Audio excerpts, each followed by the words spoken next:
முருகாச்சரணம். கந்தர் அனுபூதி பாடல் 15.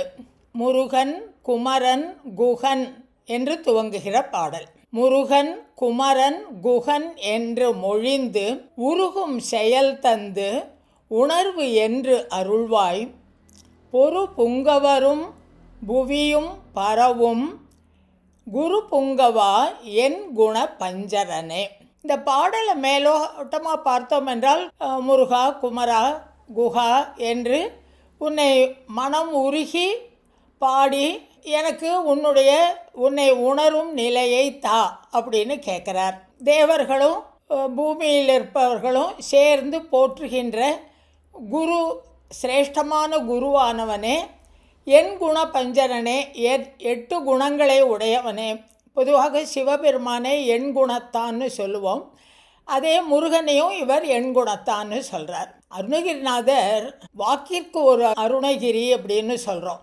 வாக்கிற்கு ஒரு அருணகிரினா ஒவ்வொரு வார்த்தையும் தேர்ந்தெடுத்து அதனுடைய உட்பொருளானது நமக்கு அந்த பாடலில் என்ன பொருள் நமக்கு தெரிய வேண்டுமோ அதற்கான வார்த்தைகளை தேர்ந்தெடுத்து அமைத்திருக்கிறார். அதே போல் கருணைக்கு அருணகிரின்னு சொல்லுவார். கருணைக்கு அருணகிரின்னு சொன்னால் தான் பெற்ற அனுபூதியை இந்த சாதாரண மக்களும் எந்த முறையில் பெறலாம் அப்படிங்கிறத படிப்படியாக நமக்கு அறிவுறுத்துகிறார். அதை இந்த பாடலில் ரொம்ப அழகாக நம்மால் பார்க்க முடியறது.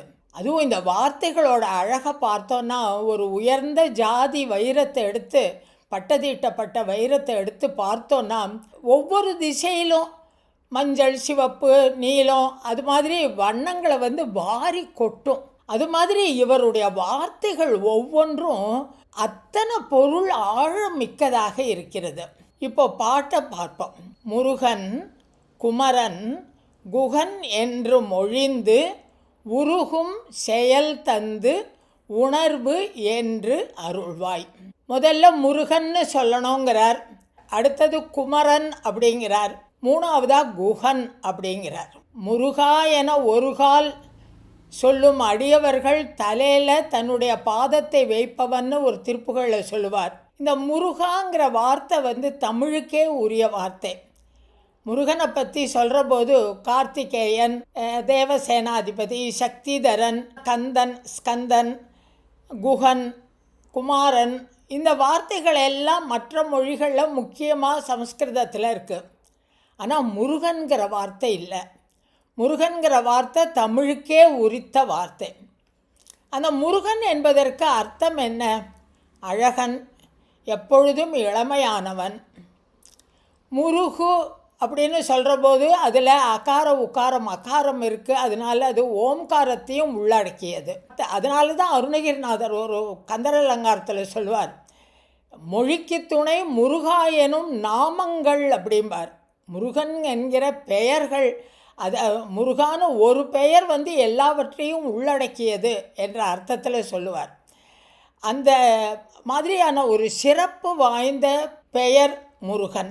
சிறப்பு வாய்ந்த பெயர் முருகன்னு சொல்கிற போது அந்த முருகன்கிறத எப்படி சொல்லணும்னு கேட்டாக்க மொழிந்து அப்படிங்கிறார். வாயால் சொல்லணும், வாயால் முருகா முருகா முருகா என்று சொல்ல வேண்டும் என்கிறார். முருகன் குமரன் குகன் என்று முதல்ல மொழிந்து போடுறார். அதனால் இந்த மொழிந்துங்கிற வார்த்தையை முருகனோட சேர்த்துக்கிறோம். மொழிந்து என்ற வார்த்தையை முருகன் என்பதோடு சேர்த்துக்கொள்கிறோம். முருகன் என்பதை மொழிய வேண்டும், முருகன் என்ற பெயரை திரும்ப திரும்ப சொல்ல வேண்டும் அப்படின்னு சொன்னால் அது நாம ஜபம், வாயால் உச்சரிக்கிறோம். வாயால் உச்சரிக்கிற போது நமக்கு ஒரு உருவம் தேவை. முருகன்னா இப்படி இருப்பான், இவ்வளவு அழகானவனாக இருப்பான், 12 கரமும் 12 விழிகளும் 6 முகமும் அழகான மயில் மீதும் சேவர் கொடியும் கையில் அழகிய வேலும் ஏந்தியவனாக இருப்பான்னு ஒரு உருவத்தை மனசில் வச்சு முருகன்னு நம்ம வாயால் ஜபம் பண்ணுவோம், மொழிவோம். முருகன் அப்படின்னு சொன்னால் நமக்கு உடனே ஒரு உருவம் மனசில் ஃபார்ம் ஆகும். அடுத்த வரியில் சொல்கிறார், குமரன் அப்படிங்கிற பேரை சொல்கிறார். ஆனால் அந்த குமரன்கிற பேரை சொல்கிற போது மொழிந்துக்கு அடுத்தது ஒரு வரி போடுறார், உருகும் செயல் தந்து அப்படிங்கிறார். குமரன்னா என்ன?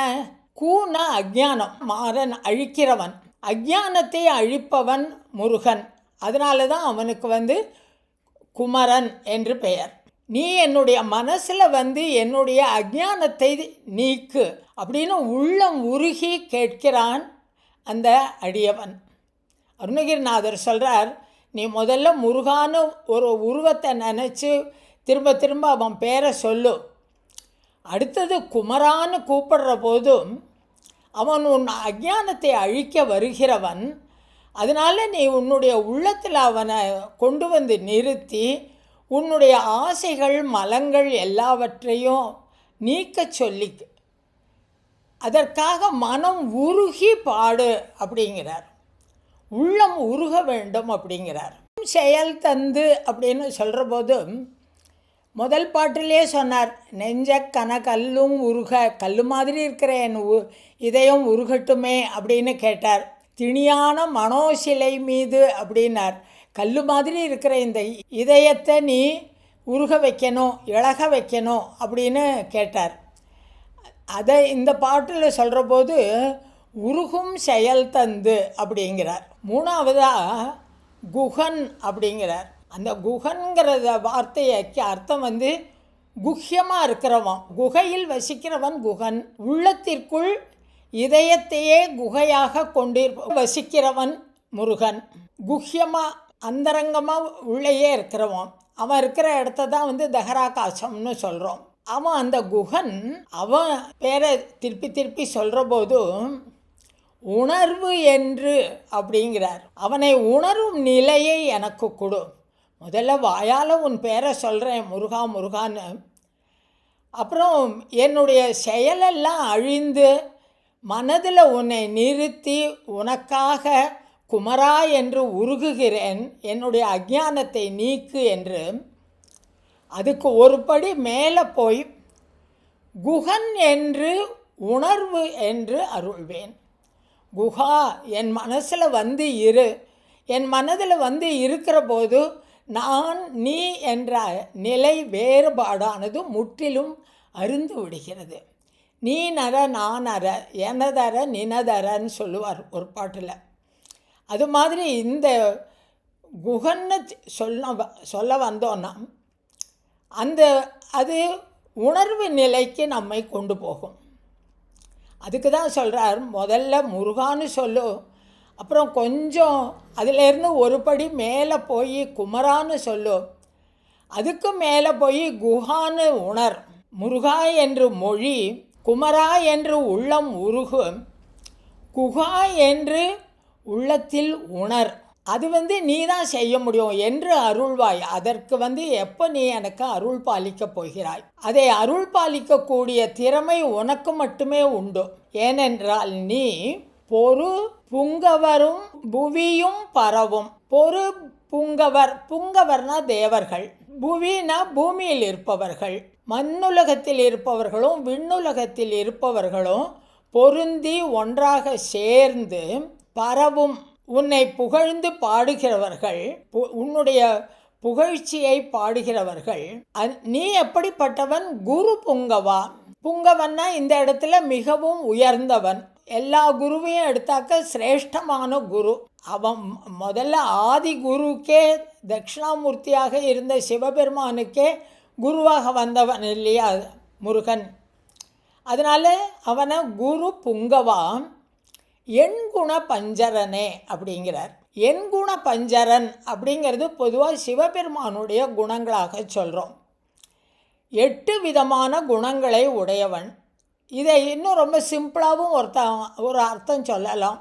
எண் குணம் அப்படின்னாக்க எண்ணிக்கை இல்லாத குணங்களை உடையவன்.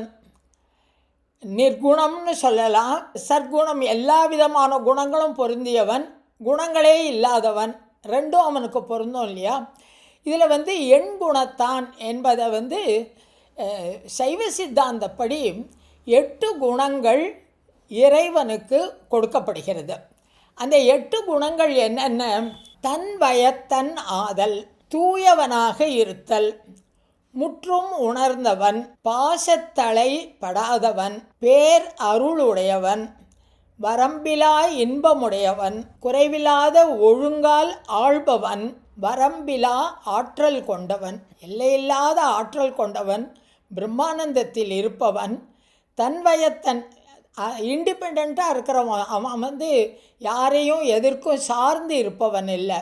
தன்வயத்தன், தூயவன், நிமலன், விமலன் அப்படிலாம் சொல்கிறோம் இல்லையா, முற்றிலும் பரிசுத்தமானவன். அழுக்குங்கிறதே அவங்கிட்ட கிடையாது. அப்படி இருக்கிறவன் தான் இறைவன். முற்றும் உணர்ந்தவன், ஆதியும் அந்தமுமாய் எல்லாமாகவும் இருப்பவன் அவன். பாசத்தலைப்படாதவன், அதாவது பாசம் என்கிற மனிதர்களைப் போல பாச பந்தங்களில் அகப்படாதவன், எல்லாவற்றிலிருந்தும் விலகி இருப்பவன் அவன். பேர் அருளுடையவன், எல்லாருக்கும் அருள் புரிகிறவன். அவன் அருள் புரியும் பொழுது யாரிடமும் வித்தியாசம் பாராட்டுவதில்லை. இன்னாருக்கு தான் அருள் காட்டணும், இன்னாருக்கு அருள் காட்ட வேண்டாம் என்ற பேதபாவமே இல்லாமல் அருள் செய்பவன். வரம்பிலா இன்பமுடையவன், அவன் வரம்பிலா இன்பமுடையவன் அப்படின்னு சொன்னால் பிரம்மானந்தமாக இருப்பவன். சச்சித் ஆனந்தம்னு சொல்கிறோம் இல்லையா, அது அந்த சச்சித் ஆனந்தமாக இருப்பவன் இறைவன். குறைவில்லாத ஒழுங்கால் ஆள்பவன், அவன் நம்மை ஆள்கின்றதில் எந்த விதமான குறையும் யாரும் எதுவுமே பார்க்க முடியாது. எந்த குறைகளுமே இல்லாமல் நம்மையெல்லாம் ஆளும் பரம கருணை கொண்டவன், பரம்பிலா ஆற்றல் கொண்டவன். அவனுடைய ஆற்றலானது அளவிட முடியாது. இந்த 8 குணங்களை இறைவனுடைய குணங்களாக தமிழ் இலக்கியத்தில் சைவ சித்தாந்தத்தில் குறிப்பிடப்படுகிறது. அதைத்தான் இங்கே முருகனுக்கும் இந்த எண் குணங்களை கொண்டவன் பஞ்சரனே அப்படின்னா, பஞ்சரம் அப்படின்னா கூண்டு, இந்த 8 குணங்களின் இருப்பிடமாக இருப்பவனே அப்படின்னு முருகனை சொல்கிறார். இந்த பாடலில் ரொம்ப அழகான கருத்து சொல்கிறார். முருகன், குமரன், குகன் என்று முதல்ல மொழியணும், நாம சங்கீர்த்தனம் பண்ணணும். நாம சங்கீர்த்தனம் பண்ணுற போது அவனுடைய உருவம் மனசில் வரும். அடுத்தது குமரன் அப்படின்னு சொல்கிற போது மனதில் இருக்கிற ஆசைகள் இதை எல்லாத்தையும் நீக்குவதற்கு அவனை நினைத்து கொண்டே, அவன் குமரன் என்று நினைக்கும் பொழுது மனதில் செயல் உருகும், செயல் தந்து அப்படின்னு சொல்கிறார் அந்த இடத்துல. அதனால் குமாரன் என்று சொல்லும் பொழுது மனம் உருகி, மூன்றாவதாக குஹா என்று சொல்லும்போது என் ஹிருதய குகையில் இருக்கின்றவனே அப்படின்னு உணர ஆரம்பிக்கிறோம். அந்த நிலைக்கு நான் வர வேண்டும். முதல்ல உன் பேரை சொல்கிறேன், அதுக்கப்புறம் உன்னை மனசால் நினச்சி என்னுடைய ஆசைகள் இதெல்லாத்தையும் அழிக்கிறதுக்கு பார்க்குறேன். மூணாவதாக உன்னை என் இதயத்திலேயே தகராகாசமாகிய இதயத்தில் இருத்தி உன்னை உணர்கின்ற நிலை எனக்கு என்று நீ தருவாய் அப்படின்னு இந்த பாடலில் கேட்குறார். ரொம்ப அழகான பாடல். முருகாச்சரணம்.